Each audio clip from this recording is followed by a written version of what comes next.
Well, that record didn't last long. It felt like only last week or so I reviewed the, at the time, world's smallest quadcopter, the JXD 502, and now the record has already been broken. Heck, if you want to get technical, the 502 maybe never even held a title, since I think both crafts became available at approximately the same time. So, who's this new champion? As any legend, it has many names. The Florian FX10? The DHD D1, which is what my box says. I even saw some plans to rebrand it as the CX Star.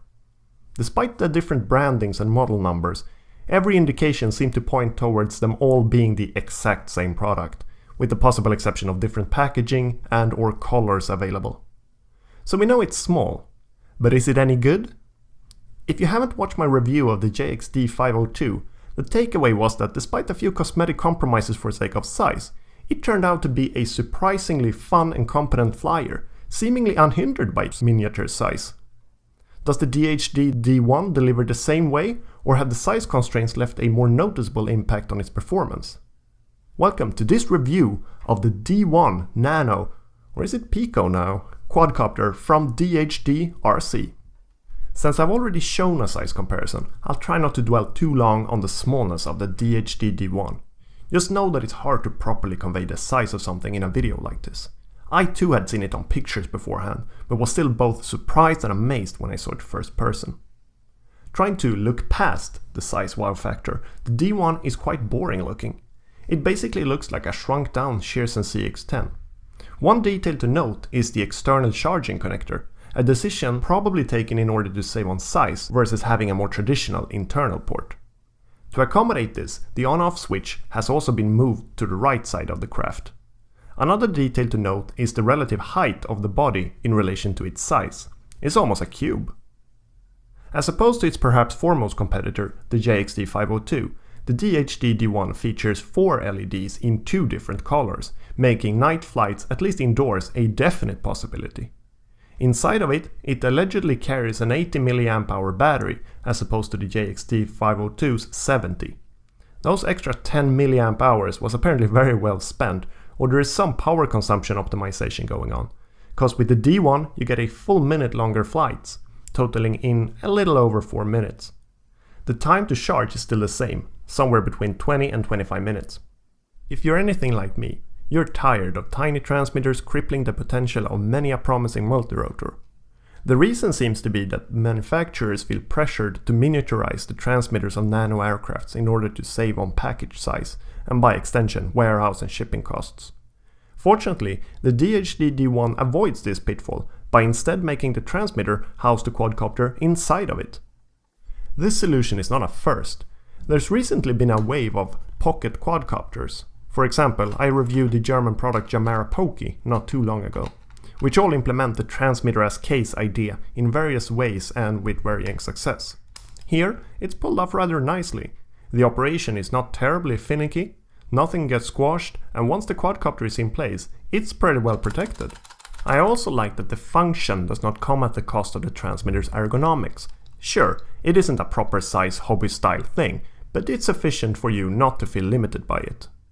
I do have some reservations though. For one, the hatch feels a little delicate. Although it hasn't happened to me, I wouldn't be surprised if this thing broke off without much force. For another, I wish there'd be a way to store the included USB charging cable with the transmitter, similarly to how you store the quadcopter. The transmitter uses mode 2, takes 2 AAA batteries and has trims for pitch and roll. The trims buttons on the left don't do anything.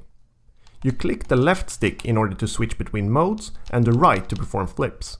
The transmitter can and will emit beeping noise to indicate it's powered on, have bound successfully to the aircraft, changed modes, or are expecting flip direction input.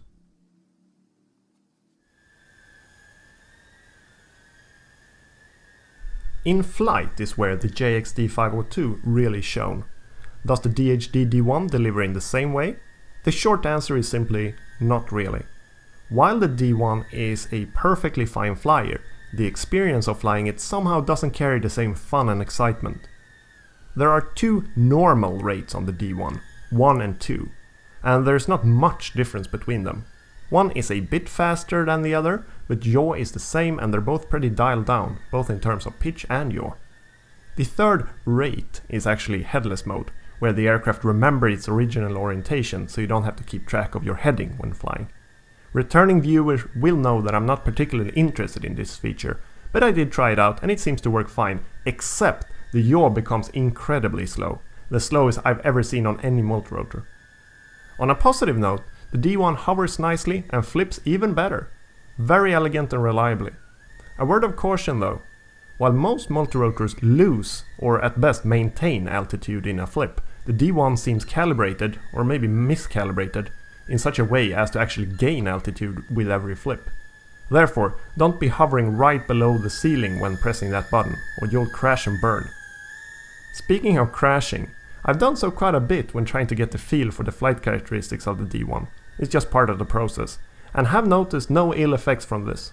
Therefore, my preliminary conclusion is that there is no reason to suspect quality or durability issues with it, like some people have reported with other Pico quadcopters. In summation, the DHD D1 is to me the tamer, more polished Pico quadcopter. This would be a suitable first quadcopter for someone, and a pretty neat one at that with its petite size and carry-along quality.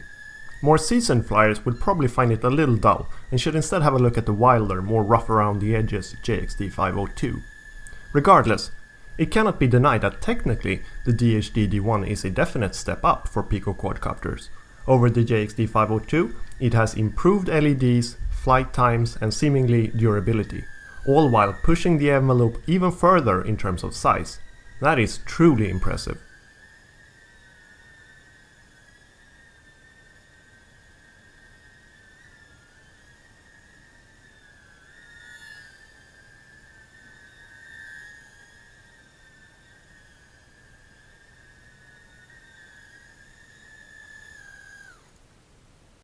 That was it for this time. If you enjoyed this review, please leave a like. Also consider subscribing to be notified of future videos just like this one. I'm trying to put out around one every week. There's thumbnails on the right which you can click in order to keep watching. Finally, don't hesitate to leave a comment if you have corrections, questions or something you want to share pertaining to this review. See you soon in another review. Bye!